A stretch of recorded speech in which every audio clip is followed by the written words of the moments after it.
నమస్కారం, welcome to వంటింటికి దారేది. ఇప్పుడు మనం తెలుసుకుంటున్న రెసిపీ బటర్ చికెన్. దీన్ని తినాలంటే చాలామంది రెస్టారెంట్స్లో మాత్రమే తినాలనుకుంటారు, కానీ అంతకంటే టేస్టీగా మనం ఇంట్లోనే ప్రిపేర్ చేసుకోవచ్చు. రెస్టారెంట్ స్టైల్లో అదే టేస్ట్తో, అంతకంటే మించిన ఆరోగ్యంతో మనం ఇంట్లోనే చాలా సింపుల్గా ఎలా తయారు చేసుకోవచ్చో ఇప్పుడు మనం తెలుసుకుందాం.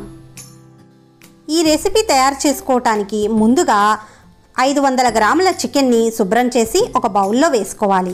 దీనిలో 1/2 టేబుల్ స్పూన్ పసుపు, 1 టేబుల్ స్పూన్ ఉప్పు, 1.5 టేబుల్ స్పూన్ల కారం. మీరు తినగలిగే కారాన్ని బట్టి ఎక్కువ తక్కువ వేసుకోవచ్చు. ఇందులో ఫ్రెష్గా గ్రైండ్ చేసుకున్నటువంటి అల్లం వెల్లుల్లి పేస్ట్ 1 టేబుల్ స్పూన్ వరకు వేసుకొని, చిలికిన పెరుగుని 2 టేబుల్ స్పూన్ల దాకా వేసుకోవాలి. ఈ పెరుగు పుల్లగా ఉన్నా తీయగా ఉన్నా పర్వాలేదు. ఇలా వేసుకుని వీటన్నిటినీ కూడా చికెన్ ముక్కలకి చక్కగా పట్టించుకోవాలి. దీన్ని 30 నిమిషాల పాటు పక్కన పెట్టుకోవాలి. ఇలా పెట్టుకోవటం వల్ల చికెన్ చాలా జ్యూసీగా, టేస్టీగా ఉంటుంది.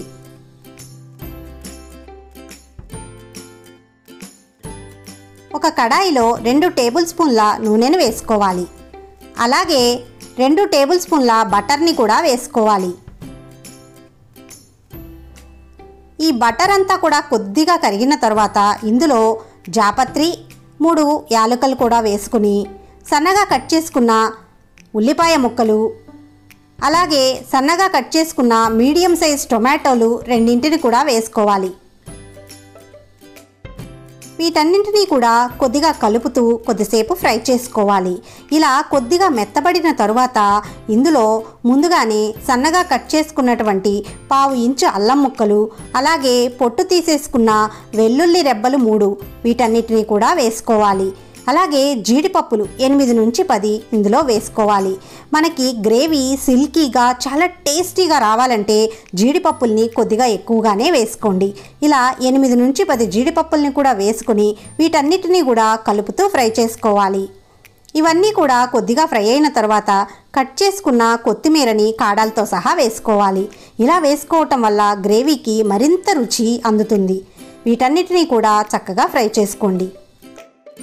మనం వేసుకున్నటువంటి టొమాటోలు అలాగే ఉల్లిపాయలు కూడా కొద్దిగా మెత్తబడిన తర్వాత ఇందులో గ్రేవీకి సరిపడా నీళ్లను పోసుకోవాలి. ఇలా నీళ్లను పోసుకొని దీన్ని మరొక్కసారి బాగా కలుపుకొని కొద్దిసేపు ఉడికించుకోవాలి.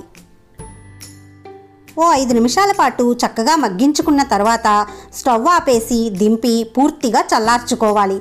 తరువాత దీన్ని మనం మిక్సీ జార్లో వేసుకొని పేస్ట్ చేసుకోవాలి. ఈ మిక్స్చర్ అంతా చల్లారేలోగా వేరొక కడాయిని పెట్టుకొని 2 టేబుల్ స్పూన్ల ఆయిల్, అలాగే 2 టేబుల్ స్పూన్ల బటర్ని కూడా వేసుకోవాలి. ఈ బటర్ అంతా కొద్దిగా కరిగే వరకు వేడి చేసుకోవాలి. ఈ బటర్ పూర్తిగా కరిగిన తరువాత ఇందులో ముందుగానే మ్యారినేట్ చేసుకున్నటువంటి చికెన్ ముక్కల్ని వేసుకోవాలి. ఇలా చికెన్ ముక్కలన్నింటినీ కూడా ఈ బటర్లో వేసుకుని బాగా కలుపుతూ ఉడికించుకోవాలి. ఈ చికెన్ ముక్కల్లోని నీళ్ళన్నీ కూడా బయటికి వచ్చేంతసేపు ఉడికించుకోవాలి. మనం చికెన్ని ముందుగానే మ్యారినేట్ చేయటం వల్ల మనం వేసుకున్నటువంటి మసాలాలన్నీ కూడా చికెన్ ముక్కలకి బాగా పట్టుకొని చికెన్ ముక్కలు చాలా టేస్టీగా అలాగే జ్యూసీగా తయారవుతాయి. ఇలా వీటన్నిటినీ కూడా ఒకసారి బాగా కలుపుకొని మూతను ఉంచి 10 నిమిషాల పాటు లో ఫ్లేమ్లో ఉడికించుకోవాలి. ఈలోగా ముందుగానే వేయించి పక్కన పెట్టుకున్న ఈ ఉల్లిపాయ టొమాటో మిశ్రమం చక్కగా చల్లారిపోయి ఉంది. దీనంతటినీ కూడా ఒక మిక్సీ జార్లో వేసుకుని సరిపడా నీళ్లను పోసుకుంటూ మెత్తని పేస్ట్లా తయారు చేసుకోవాలి. మనకి ఈ బటర్ చికెన్ రెస్టారెంట్ స్టైల్లో రావాలంటే ఇలా రెడీ చేసుకున్నటువంటి ఈ పేస్ట్ని ఒక జల్లెడలో పోసుకొని చక్కగా జల్లెడ పట్టుకోవాలి.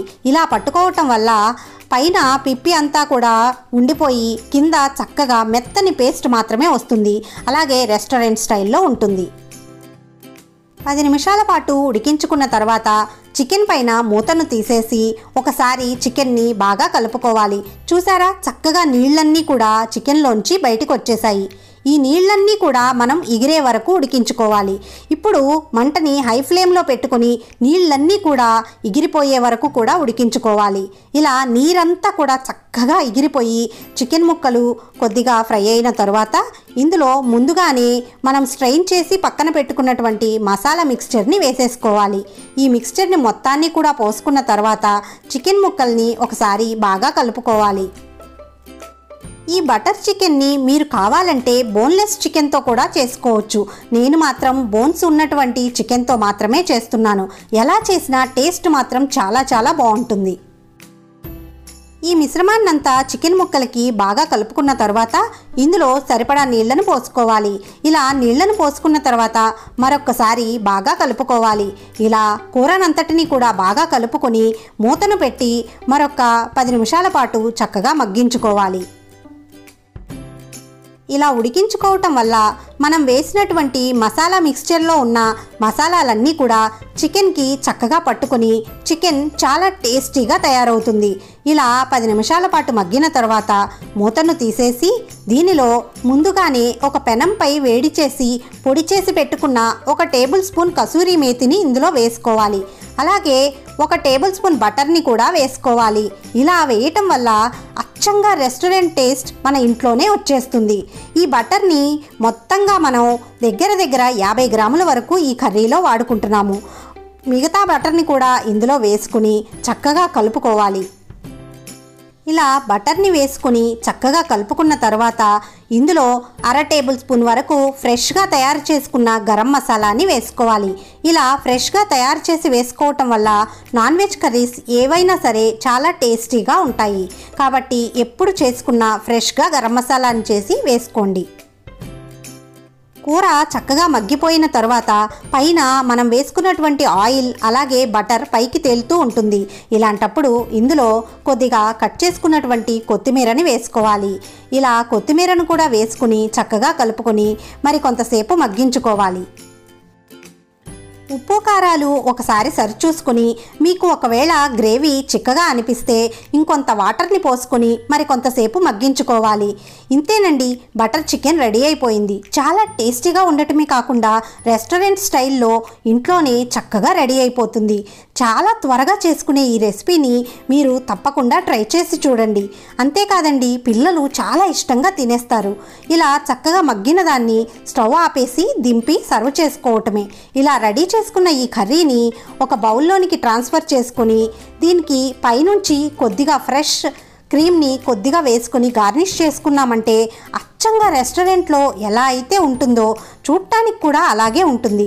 ఈ కర్రీని నాన్స్తో కానీ బిర్యానీతో కానీ అన్నంతో అయినా సరే ఎలా తిన్నా సరే చాలా టేస్టీగా ఉంటుంది. తప్పకుండా ట్రై చేసి చూడండి. అలాగే మన ఛానల్ని ఫస్ట్ టైం చూస్తున్నట్లయితే తప్పకుండా సబ్స్క్రైబ్ చేయండి. లైక్ చేయటం, షేర్ చేయటం మర్చిపోకండి. బెల్ ఐకాన్ క్లిక్ చేయండి.